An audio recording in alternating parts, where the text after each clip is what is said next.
Ang sabi po ni Harry Roque, mga bossing, si Harry Roque, ayan, no, buhay pa ho. Tatanong nyo na naman sa akin, buhay pa pala si Roque. Buhay pa ho, nagtatago pa din ho, mga kababayan. Ang sabi dito ni Roque, mga bossing, ano po, uulitin ko ha, yun daw namatay na sanggol at na buntis ay 7 years ago pa daw po, no? Hindi doon nangyari sa mismong INC rally, no? Ano ang sabi dito? Lolobo ang hanay ng INC. Sabi daw po, no?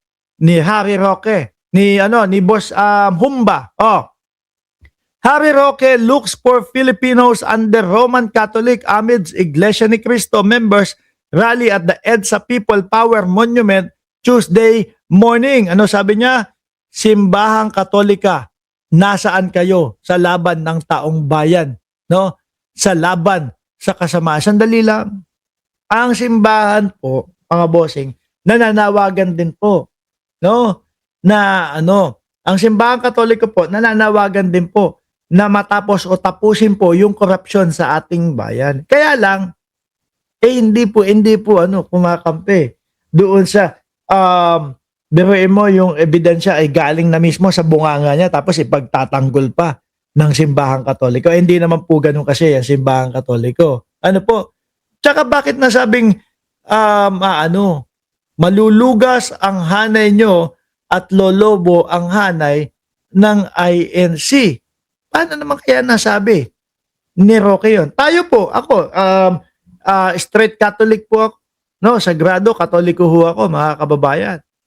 Pero hindi ganun yung nakikita ko eh. No? Iba ang nakikita ko. Dahil sa nakita po natin, Rodante Marcoleta, mismong sa bibig niya na galing, na tumanggap siya ng pera, ng regalo. Ipagtatanggol ko pa ba yun? Mismo sabi ni Marcoleta, Jen, nung congressman pa ako, natanggap ko naman talaga. Di ba? Ito, ipapakita ko sa inyo para hindi nyo naman humasabi na si Mark Ramos ay nag-iimbento lang ho. Sandali ha. Ipapakita ko sa inyo yung video ni Rodante Marcoleta na yun nga, pakinggan nyo ho ito, mga kababayan.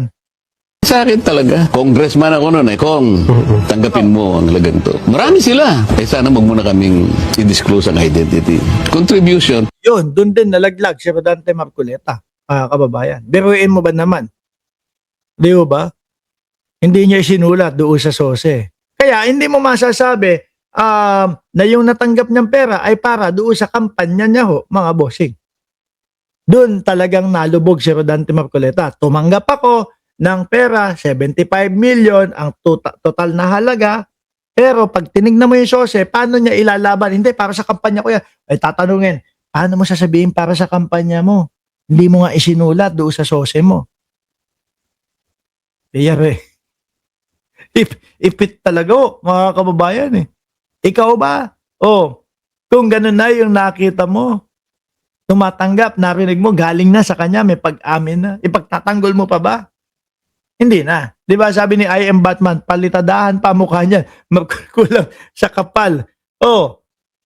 Di ba? Tsaka ang simbahan po, ang Katoliko, hindi ko naman po sa pinagyayabang, matagal na panahon na, nandyan na. No? Tsaka talagang ilang porsyento po ng Pilipino ang Katoliko, mga kababayan. Kaya lang, yung ibang mga Katoliko na nandun sa puwersa ng mga DDS, okay lang. Doon ako nalungkot. No? Yung ibang mga Katoliko na nasa puwersa ng mga DDS, yung marinig mo na murahin. Sino ba itong God na to? Yung Pope natin, murahin. Sabihin na, PI ka Pope, umuwi ka. Diba? Tapos yung iba nagtatawanan lang. Siyempre po, bilang isang mananampalataya, no? Naniniwala ka doon sa relihiyon mo, marinig mo yung isang tao nagsasalita, ginaganon. Hindi naman natin binabastos kung anumang may relihiyon sila. Foul po yun. Di po ba? Doon lang ako nalungkot para sa ibang mga Katoliko, mga kababayan. Ngayon, siguro, dahil nga sanay na sila dyan. Ang vice-presidente nga ho, tingnan nyo mga kababayan. Di ba? Talagang malaliman po kapag ka nagmura, alam ang vice-presidente. Talagang tagos na tagos po eh. Oh, ano sabi? Nung siya ay galit na galit, eh, PI ka. Oh, Bongbong Marcos, Lisa Araneta Marcos, Martin Romualdez. Pag may nangyari sa akin, may tinawag na ako o may kinausap na ako para patayin daw po ang presidente natin. Di ba? Eh para ho sa akin, mga kababayan, yun lang. Lahat sa lahat ng sinasabi o issue ng vice-presidente tungkol po sa impeachment, mga boss chief amo sir, yun lang ang iwanan mo. Ang hirap na po nilang ipaliwanag. Di ba? Presidente pa yung pinagbantaan mo. At hindi lang po parang kagaya ni Mark Ramos yung nagbanta, mga bossing. Vice-presidente po, alam natin na may power, may kakayahan na pwedeng nagawin yung mga sinasabi niya ho. Di ba? Kaya sabi ko, kaya siguro sila hindi pumunta doon sa NBI. No? Nung pinatawag sila, nung mga ilang araw lang ang makalipas, pagkatapos nabanggitin ng vice-presidente, hindi na sila pumunta. Nag-stay, sabi nila, naku, hindi po kami pwede kasi mag-aano kami, mayroon po kaming pa-party para sa mga press daw ho, mga kababayan. Pero kung ako, naku, pupuntahan ko agad yon. No, kung alam ko sa sarili ko na kaya kong ipagtanggol ang sarili ko. Pero sila, biro mo, 16 na lawyer na. Oh, yung para kay BP Sara, pero wala pa din tayong marinig ho, mga kababayan, na pagtatanggol sa vice-presidente. Ang lagi kong naririnig po, yung pinupolitika kami, dapat ihinto yung impeachment kasi kulang daw po yung yung ebidensya. Tsaka yung pagsusumbong nila doon sa Supreme Court na ihinto daw po yung impeachment, mga kababayan. Yun yung nakikita ko na puro po mga sagot nila. Ngayon naman mga bossing, dito pa din po, no? Sa flood control pa din po. Ngayon, narinig ko, mga kababayan, na si Manny Bonoan, no? Ito yung pinaka talagang ulo ng DPWHO na si Manuel Bonoan, mga kababayan.